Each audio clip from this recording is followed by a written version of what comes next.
एक गायब परिवार। एक नववर्ष रात्रि जो कभी समाप्त नहीं हुई। क्या आप उस रात जो सच में हुआ जानने की हिम्मत करेंगे? सोलेर का देहाती घर शानदार और अकेला खड़ा था। चारों ओर एक घना जंगल था जो हर सर्दी में बर्फ से ढक जाता था। यह एक पारिवारिक परंपरा थी कि नववर्ष का स्वागत यहाँ मनाया जाए। एक ऐसा स्थान जहाँ गर्म रोशनी और झंकार करती हुई गिलास बाहरी बर्फीली खामोशी का सामना करते थे। हालांकि इस साल उत्सव में कुछ अलग सा था। एक गुमनाम निमंत्रण आया था जो पुराने अक्षरों में हाथ से लिखा गया था। नए चक्र का स्वागत करने के लिए एक अविस्मरणीय दावत। कृपया औपचारिक वस्त्र पहनें। सोलेर परिवार, जो हमेशा अजीबोगरीब चीजों के प्रेमी थे, ने बिना ज्यादा सवाल किए निमंत्रण स्वीकार करने का निर्णय लिया। शायद यह मजाक था, उन्होंने सोचा, लेकिन अपनी सर्दियों की छुट्टी में एक खास रात का विचार आकर्षक था। वे शानदार कपड़े पहनकर तैयार हुए, सोने के झूमर जलाए और टेबल को ऐसे सजाया कि यह किसी और समय का लगता था, उनके अपने समय से कहीं ज्यादा। लेकिन जैसे जैसे तैयारियां बढ़ रही थीं, छोटे छोटे अजीब घटनाएं होने लगीं। जैसे ही उन्होंने खिड़कियों के चारों ओर लाइटें लगाईं, अन्ना, सबसे बड़ी बेटी, ने कुछ अजीब देखा। कांच कमरे को एक अस्वाभाविक सटीकता से परिलक्षित कर रहा था, लेकिन उनके परिवार के सदस्य वहां नहीं थे। इसके बजाय परछाई एक खाली कमरे की दिख रही थी, जैसे समय रुक गया हो। यह बस रोशनी है, उसने अपने आप से कहा, लेकिन एक सिहरन उसकी रीढ़ में दौड़ गई। रात के 9 बजे, जब पहले बर्फ के टुकड़े तेजी से गिरने लगे, मेहमान आने लगे। हालांकि वे परिचित चेहरे नहीं थे। सोलेर परिवार, हालांकि चकित, पहले तो घबराए नहीं।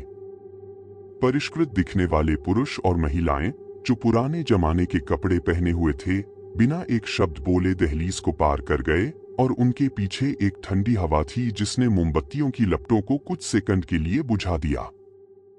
वे कहां से आए होंगे? दादी माता ने अपने पति से फुसफुसाया।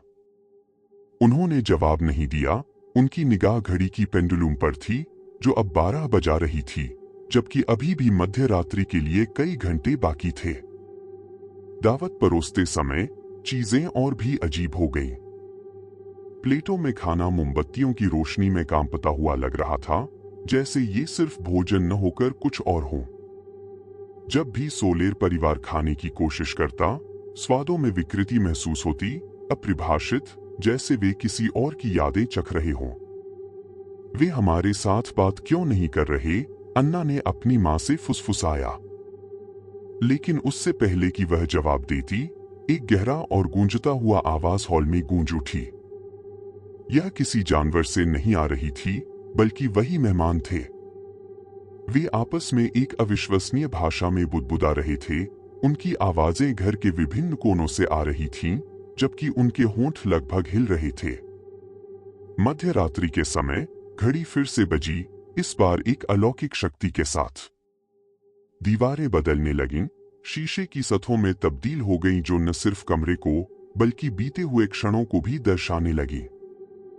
सोलेर परिवार ने खुद को ज्यादा जवान, अपनी जिंदगी के विभिन्न चरणों में देखा, लेकिन हर परछाई में कुछ विचलित करने वाला था। उनकी आंखों में जीवन की चमक गायब थी। तभी एक मेहमान, सफेद बालों वाला और काले रंग की आंखों वाला, उठा। उसकी आवाज गड़गड़ाहट की तरह गूंजी, यह दावत जीवितों के लिए नहीं है। आपने एक दरवाजा खोला है जिसे नहीं खोलना चाहिए था। अब आप दावत का हिस्सा हैं। सफेद बालों वाले आदमी के शब्दों के बाद हॉल में खामोशी छा गई। सोलेर परिवार, जो डर से स्तब्ध थे, यह समझने की कोशिश करने लगे कि क्या हो रहा था, लेकिन उनकी मस्तिष्क मानो एक घने कुहासे में फंसी हुई थी।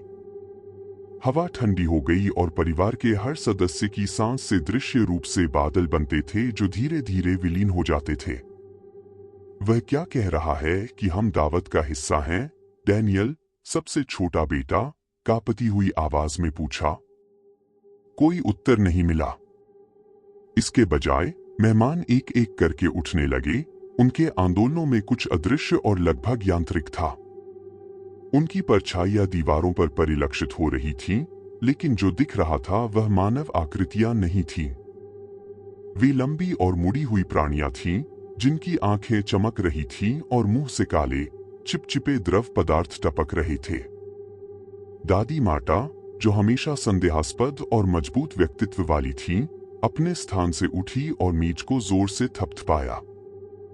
खेल बंद करो।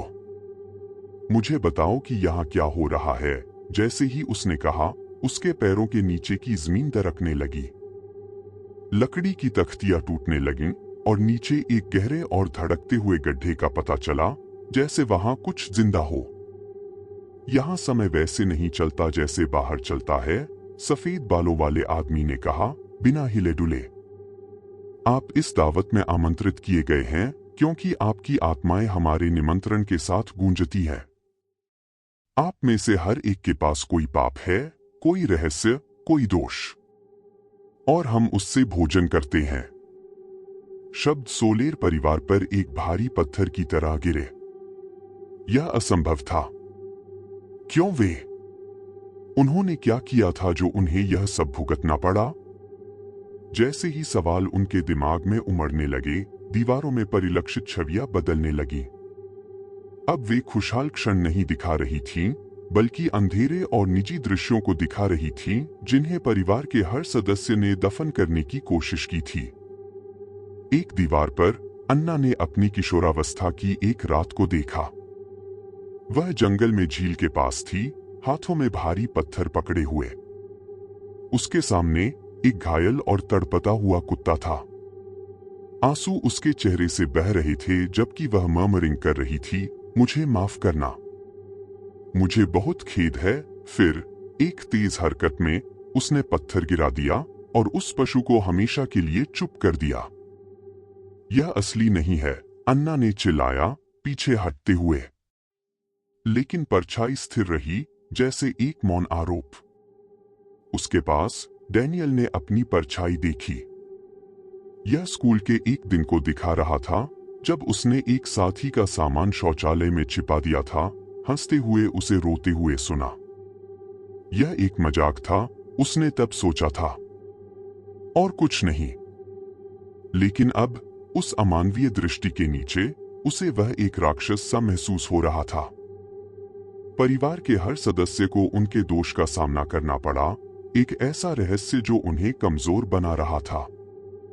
दादी माटा ने कुछ देखा जिसे कोई और नहीं समझ सका, लेकिन उसका चेहरा पीला पड़ गया और उसके हाथ कांपने लगे। किसी ने कुछ नहीं पूछा।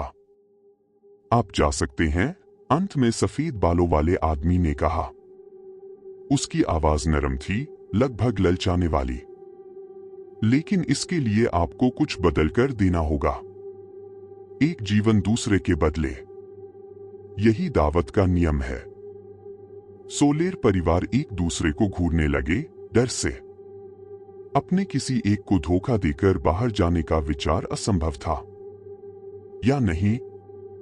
कमरे में तनाव असहनीय हो गया, जैसे हवा भी उनके फैसले का इंतजार कर रही हो। प्राणियां जो अब उनके आसपास घूम रही थीं, विकृत मुस्कानें बिखेर रही थीं, इस दृश्य का आनंद ले रही थी। तभी अन्ना उठ खड़ी हुई। मैं थी जिसने निमंत्रण स्वीकार किया था। यह मेरी गलती है। अगर किसी को दंडित होना चाहिए तो वह मैं होंगी, लेकिन इससे पहले कि वह प्राणियों की ओर कदम बढ़ाती, उसकी मां ने उसे रोक लिया। नहीं, उसने दृढ़ता से कहा, हम एक परिवार हैं। हम एक साथ बाहर जाएंगे या बिल्कुल नहीं जाएंगे। इन शब्दों ने सोलेर परिवार में कुछ जगा दिया। डर के बावजूद, उन परछाइयों के बावजूद जो परछाइयां दिखा रही थीं, उन्होंने एक दूसरे के हाथ पकड़े और मेज के चारों ओर एक गोला बना लिया। अगर हमें दंड भुगतना है तो हम एक साथ भुगतेंगे, मार्टा ने सफेद बालों वाले आदमी की ओर चुनौती भरी नजरों से कहा। सफेद बालों वाले आदमी ने हंसी उड़ाई, एक गहरी हंसी जो कमरे को हिलाकर रख दी। दिलचस्प, बहुत दिलचस्प। सभी लोग यहां इस एकता की राह नहीं चुनते। अपनी उंगलियों का एक इशारा करते ही हॉल बदल गया। दीवारों से परछाइयां गायब हो गईं, प्राणियां अदृश्य हो गईं और सोलेर परिवार फिर से अपने देहाती घर में पहुंच गए। सब कुछ वैसा ही था, लेकिन कुछ अलग था। घड़ी ने 12 बजे का समय दिखाया, जैसे कुछ भी नहीं हुआ हो। हालांकि जब उन्होंने बाहर जाने की कोशिश की तो पाया कि दरवाजे बंद थे। खिड़कियां एक अपरिचित दृश्य को देख रही थीं, एक ऐसा जंगल जिसे वे पहचानते नहीं थे। दावत कभी खत्म नहीं होती। सफेद बालों वाले आदमी की आवाज उनके दिमाग में गूंज उठी। अब आप मेजबान हैं और जल्द ही अन्य मेहमान आएंगे। उस रात सोलेर के घर में रोशनी तेजी से जल रही थी और एक नया निमंत्रण लिखा जा चुका था। बाहर बर्फ धीरे धीरे गिर रही थी, उन लोगों के कदमों को ढकते हुए जिन्होंने पहले यहां आकर दावत की थी। क्या आप उनके स्थान पर होते तो क्या करते? क्या आप अपने रहस्यों का सामना कर सकते थे और बच निकलते, या हमेशा के लिए दावत में फंस जाते?